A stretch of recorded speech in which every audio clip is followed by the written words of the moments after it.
পাল্টাপাল্টি অভিযোগের সংখ্যা কিন্তু খুব বেশি নেই। দুই একটি আসন যেটি আপনি জানেন যে ঢাকা ৮ এবং ঢাকা ১৩ শেষ সময়ে এসে কিছুক্ষণ আগে আমরা দেখেছি যে দুই পক্ষ এসে নানা ধরনের অভিযোগ করছেন, তবে সেটিও খুব কয়েকটি কেন্দ্র নিয়ে। মোটা দাগে যদি চিন্তা করি বড় ধরনের অভিযোগ নেই। আজকে সকাল 7:30 থেকে বিকাল 4:30 পর্যন্ত কিন্তু সারা দেশে 299টি আসনে আপনার ভোট গ্রহণ অনুষ্ঠিত হয়েছে। সেখানে 50টি রাজনৈতিক দল, 2000-এর বেশি প্রার্থী অংশগ্রহণ করেছে এবং সারাদিন এই নির্বাচনী ভোট গ্রহণের পর এখন কিন্তু নির্বাচন কমিশন সচিবালয়ে বেসরকারিভাবে ফলাফল ঘোষণা করা হচ্ছে, কিন্তু এখন পর্যন্ত কিন্তু কোনো আসনেই একটির ফলাফলও কিন্তু সমাপ্ত করতে পারেনি। স্ট্রবেরি সুপার ডটেড ও ক্লাসিক ভ্যারিয়েন্ট সেন্সেশন জাগুক শিহরণ। অর্থাৎ কোন আসন থেকে কোন কেন্দ্র থেকে কে কতটি ভোট পেল, কারা এগিয়ে আছে, এইসব তথ্যপত্র কিন্তু এখনও নির্বাচন কমিশন সচিবালয় থেকে দেওয়া হচ্ছে। আমরা সেটা সংগ্রহ করছি। আমরা বিভিন্ন মাধ্যমে আমাদের যে জেলা প্রতিনিধি আছে এবং বিভিন্ন সোর্স থেকে আমরা যে তথ্যপত্র এখন পর্যন্ত পেয়েছি তাতে বলতে পারি এগুলি কিন্তু বেসরকারি। আবারও বলে নিচ্ছি, এগুলি কিন্তু ফাইনাল নয়।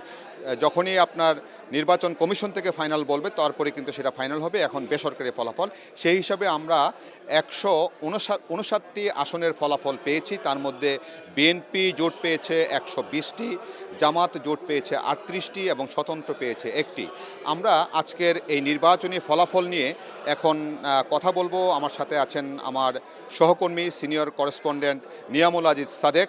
আমরা দুজনেই একটু আলোচনা করব আজকে সারাদিনের নির্বাচনটা কেমন ছিল, নির্বাচনের প্রচারণা কেমন ছিল এবং ফলাফল কে কোথায় এগিয়ে, বিএনপি কোন এরিয়াতে এগিয়ে, জামাত ইসলামী কোন এরিয়াতে এগিয়ে, হেভিওয়েট প্রার্থী কে কোথায় নির্বাচনে বিজয়ী হয়েছে বা পরাজিত হয়েছে, এগুলো নিয়ে আমরা আলোচনা করব।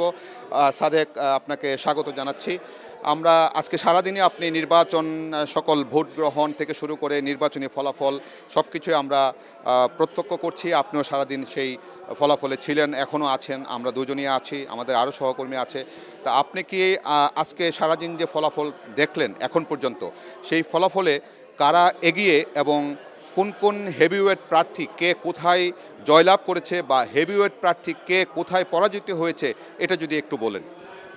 আপনাকে ধন্যবাদ। আপনি জানেন যে আজকে অন্য মানে সময়ের তুলনায় আজকে যদি বলি, আজকে পরিবেশটা একটু ডিফারেন্ট ছিল। সকাল থেকে আমরা যদি দেখি যে মানুষের মধ্যে একটি উৎসবমুখর পরিবেশ ছিল, যেটা আমরা এর আগের নির্বাচনগুলোতেও ততটা পাইনি। নানা কারণে আপনি নিশ্চয়ই জানেন যে বিতর্কিত নির্বাচন ছিল।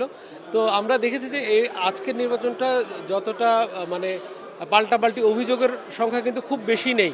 দুই একটি আসন যেটি আপনি জানেন যে ঢাকা ৮ এবং ঢাকা ১৩ শেষ সময়ে এসে কিছুক্ষণ আগে আমরা দেখেছি যে দুই পক্ষ এসে নানা ধরনের অভিযোগ করছেন, তবে সেটিও খুব কয়েকটি কেন্দ্র নিয়ে। মোটা দাগে যদি চিন্তা করি বড় ধরনের অভিযোগ নেই। আর আপনি যে প্রশ্নটা করেছিলেন বিশেষ করে যে হেভিওয়েট প্রার্থী আমি যদি বলি যে বিএনপির হেভিওয়েট প্রার্থী বেশিরভাগই কিন্তু কাঙ্ক্ষিতভাবে জয়লাভ করেছে।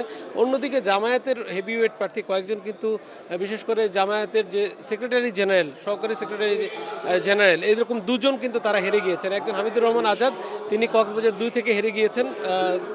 তিনি 7000 ভোটের ব্যবধানে হেরেছেন, যেটা আপনি বলছিলেন যে বেসরকারিভাবে আমরা জেনেছি। আর আরেকটি হচ্ছে মিয়া গোলাম পারোয়ার, তিনি খুলনা 5 থেকে হেরে গিয়েছেন। তিনি খুব কম ভোটে হেরেছেন, 1600 ভোটের ব্যবধানে তিনি হেরেছেন। তার প্রতিদ্বন্দ্বী প্রার্থী ধানের শীষে তিনি কিন্তু জিতেছেন। আর অপরদিকে কিছু একটা আলোচিত একটি বিষয় হচ্ছে ঢাকায় কিন্তু এবার দারুণ ফলাফল করেছে জামাত সহ 11 দলীয় জোট। তাদের মধ্যে আমরা দেখেছি, আপনি সহ কিছুক্ষণ আগে দেখছিলেন যে 20টি মোট আসন ঢাকা এবং জেলার যে আসনগুলো সহ।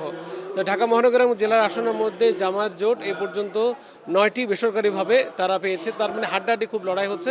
এবং বিএনপি জোট তারা পেয়েছে 11টি আসন। তো অনেকগুলো কাঙ্ক্ষিত জায়গায় কিন্তু বিএনপি হেরে গেছে, যেমন আমরা বলতে পারি ঢাকা 16 কিংবা বলতে পারি ঢাকা 7, এই জায়গাগুলো বলতে পারি। আমি আপনার কাছে আবার আসছি। তো ঢাকায় যেহেতু আপনি আলোচনা করলেন, ঢাকায় কে কোন জায়গায় পাশ করলেন আমরা সেটাও একটু জানাতে চাই, তারপর আপনার কাছে আবার ফিরছি।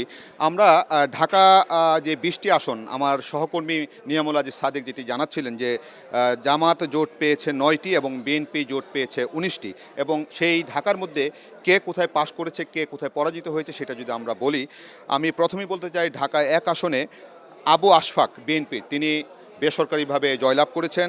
ঢাকা 2-এ আপনার আমানুল্লাহ আমান, তিনি বিএনপির জয়লাভ করেছেন। তার সাথে জামাতের আব্দুল হক কর্নেল অবসরপ্রাপ্ত আব্দুল হক তিনি পরাজিত হয়েছেন।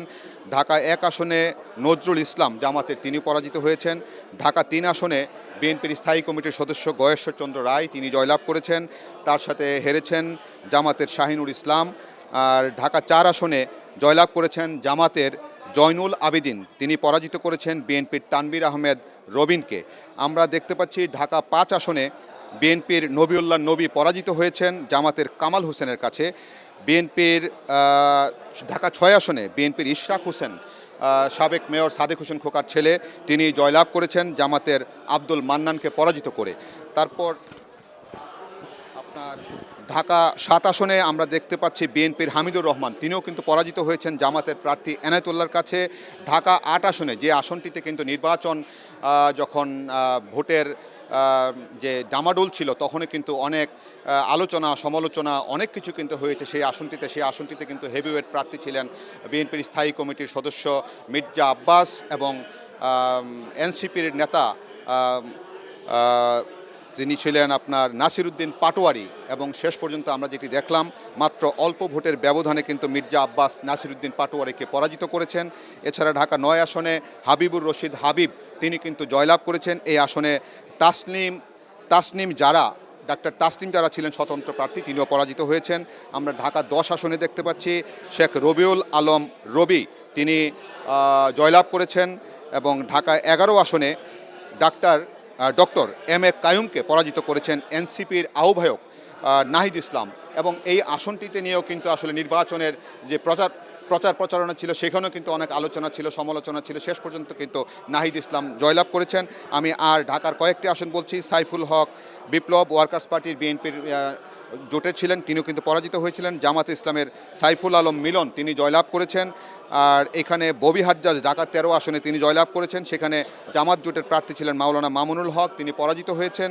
ঢাকা 14 আসনে সানজিদা তুলি বিএনপির তিনি পরাজিত হয়েছেন, এখানে পাশ করেছেন জামাতের মীর আহমেদ বিন কাশেম। আর ঢাকা 15 আসনে শফিকুল ইসলাম মিল্টন তিনি পরাজিত হয়েছেন বিএনপির। জামাতের আমির ডাক্তার শফিকুর রহমান, যেটা বলছিলাম যে হেভিওয়েট প্রার্থীর মধ্যে জামাতের এই আমিরও কিন্তু জয়লাভ করেছেন আমরা দেখতে পেয়েছি। এছাড়া ঢাকা 17 আসনে যদি বলি তারেক রহমান বাংলাদেশ বিএনপির চেয়ারম্যান তিনিও পরাজিত করেছেন। তো এইভাবে কিন্তু আজকে সারাদিন নির্বাচনটা শেষ হয়েছে। এখন প্রার্থীদের ভোটের ফলাফল ঘোষণা করছে নির্বাচন কমিশন। ফাইনাল রেজাল্ট পেতে আমাদের হয়তো আরও অনেক সময় অপেক্ষা করতে হবে। সাদেক আমাদের পাশে থাকার জন্য আপনাকেও ধন্যবাদ জানাচ্ছি। এই ছিল আমার কাছে সর্বশেষ।